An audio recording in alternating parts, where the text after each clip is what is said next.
Welcome back to eCBSE online classes. We are continuing the module arithmetic progressions for class 10th. In this video, let's look at some exercise problems. This is part B1 of the video series for this module. So before we go to the exercise problems, let us look at some key points that we have learned from the previous video. First, the definition. An arithmetic progression is a list of numbers in which each term is obtained by adding a fixed number to the preceding term except the first term. The common difference D can be positive, 0 or negative. An arithmetic progression with unlimited number of terms is called as infinite arithmetic progression. An arithmetic progression with limited number of terms is called as finite arithmetic progression. If an arithmetic progression has m terms, the last term is denoted by am or L, and if we have the first term a and the common difference d, we can define the entire arithmetic progression. Few more points or formulae. The general form of the arithmetic progression is given like this: a comma a plus d comma a plus 2d and so on until a plus n minus 1 into d and so on. The general form of the nth term of the arithmetic progression is given by an equal to a plus n minus 1 into d. Sum of the first n terms of the arithmetic progression, we have derived the formula in the previous video, as equal to n by 2 times 2a plus n minus 1 into d. So if the arithmetic progression that has n terms, the last term L is given by a plus n minus 1 into d. So if we rearrange the above formula for sum of the n terms, it becomes s equal to n by 2 times a plus L. Now let's look at some exercise problems.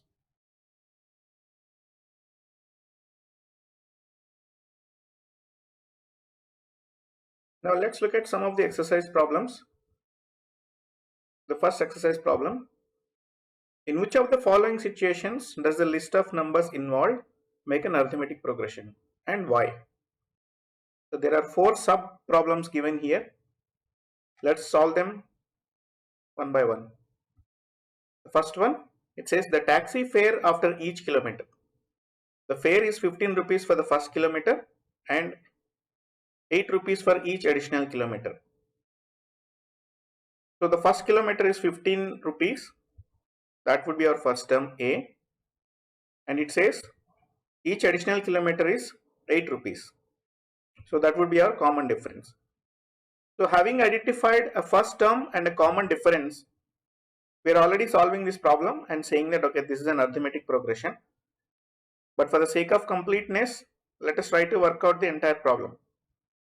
So let us get the first term A1 is equal to A, that is 15, and A2 will be A1 plus D, that is 15 plus 8, coming out to be 23, and similarly A3 is 31, A4 is 39 and so on.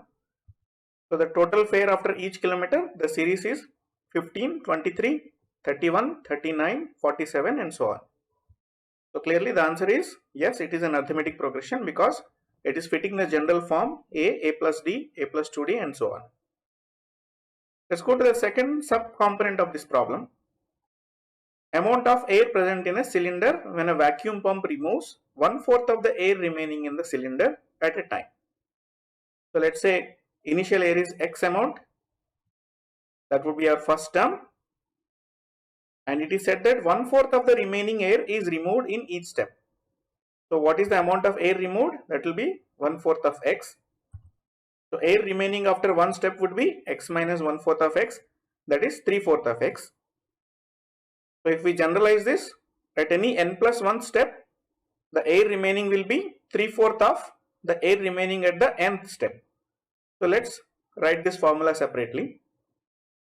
So after each unit, the previous value of air is getting 3/4 times. So it is a common ratio. Let's denote it by R, and here the R value is 3/4. So what's happening is each consecutive term is obtained by multiplying the previous term with a common ratio called R. So the first term A1 equal to A is X, The second term would be A2 equal to A1 times R, that is 3/4 of x, and A3 is 9x by 16 and so on. So the terms are like, okay, here after each unit time the series is coming out to be x, 3 by 4x, 9x by 16 and so on. So clearly this is not an arithmetic progression because there is no common difference between any two consecutive numbers. Instead, this is a geometric progression. Now let's look at the third subcomponent, cost of digging a well after every meter. So the data given is, it costs 150 rupees for the first meter and 50 rupees for each additional meter.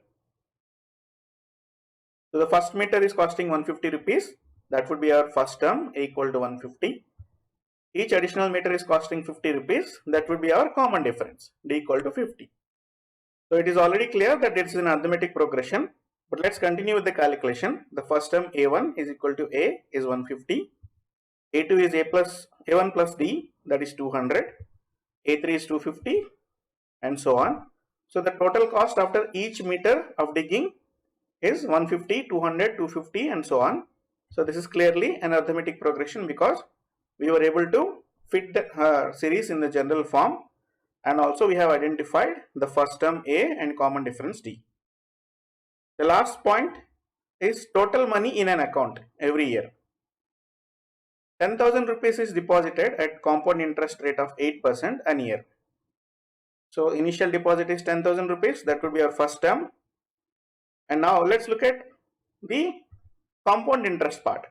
So the formula for compound interest is the total amount A after n number of terms will be principal times 1 plus R by 100 to the power of n. Here for each year rate of interest is 8%, n equal to 1 because it is 1 year. So at the end of 1 year it becomes P naught is principal, so A1 is equal to P naught times 1 plus 8 by 100 to the power of 1, that is equal to 1.08 times P naught. So what happens after second year? We should multiply the principal at the beginning of the second year with 1.08. So principal at the beginning of second year would be P1, which is nothing but the total amount remaining at the end of first year, that is A1. So if we write this equation, it will be A2 equal to 1.08 times A1. So if we generalize this, every year the total amount is being multiplied by a factor of 1.08. So let's remember this form here. So after each year the multiplication factor is 1.08. That is our common ratio R. Here the value is 1.08. So just like our second point in the problem, let's calculate each term. The first term A1 is given as 10,000. A2 is calculated by multiplying with 1.08, that is 10,800. A3 again obtained by multiplying the second term into 1.08, that is 11,664, and the series goes on. So the total amount in the deposit after each year will be 10,000, 10,800, 11,664 and so on. So clearly this is not an arithmetic progression because there is no common difference between any two consecutive numbers. Instead, this is a geometric progression.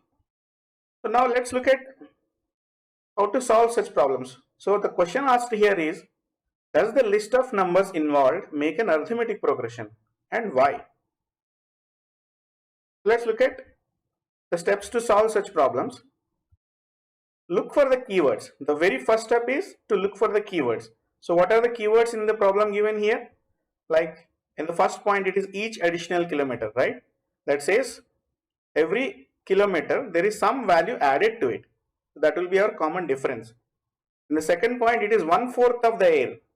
When you say 1/4 of something, that means you are multiplying something with a value, right? So it's clearly not a difference. It is rather a ratio. So it is not an arithmetic progression.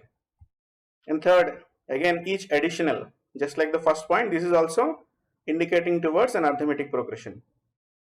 The fourth point, again, compound interest.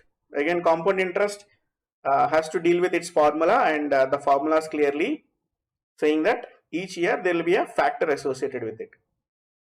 So once you identify the keywords, identify the first term A and look for the common difference D. So if A and D define the series, it is an arithmetic progression. If A and D are not present, it is not an arithmetic progression. Instead, if there is a common ratio that exists between any two consecutive numbers, we can call that as a geometric progression. Now let's look at another type of problem. So the second exercise problem is, write first four terms of the arithmetic progression when the first term A and the common difference D are given as follows. So there are 5 sub problems here. The first four terms of the AP are written as A plus D, A plus 2D and A plus 3D, correct? Now let's try to solve each of the sub problems one by one. The first one, A is 10, D equal to 10. So if we directly substitute the values of A and D in the expressions for first four terms, it comes like this: 10 comma 10 plus 10 comma 10 plus 2 times of 10 and 10 plus 3 times of 10. So the answer is 10, 20, 30 and 40. Similarly, for the second sub point, A is minus 2 and D is 10. Substitute the values in the expressions, we get minus 2, minus 2, minus 2, minus 2. Similarly, for the third, A is 4, D is minus 3. Substitute the value of A and D in the expressions, and the final values are coming out to be 4, 1, minus 2 and minus 5. In the fourth point, A is minus 1, D is half. After substituting the values in the expressions and calculating, the answers are minus 1, minus half, 0 and half. And the fifth sub bullet, A is minus 1.25, D is minus 0.25. So after substitution and calculating, the final values of the first four terms are coming out to be minus 1.25, minus 1.5, minus 1.75 and minus 2. If you have time, you can go back and verify all these values on your own. But let's look at how to solve such problems. So here the values of A and D are directly given. So the steps to solve such problems is, take the values of A and D and directly substitute in the expressions A comma A plus D, comma A plus 2D, comma A plus 3D and so on. Or alternatively, you first calculate A1 by directly equating it to the first term A, and calculate A2 as A1 plus D, and again calculate A3 as A2 plus D, and then calculate A4 by A3 plus D. So this is another way of solving the same problem. I hope you like this, and in the next video we are going to solve many more exercise problems. Stay tuned.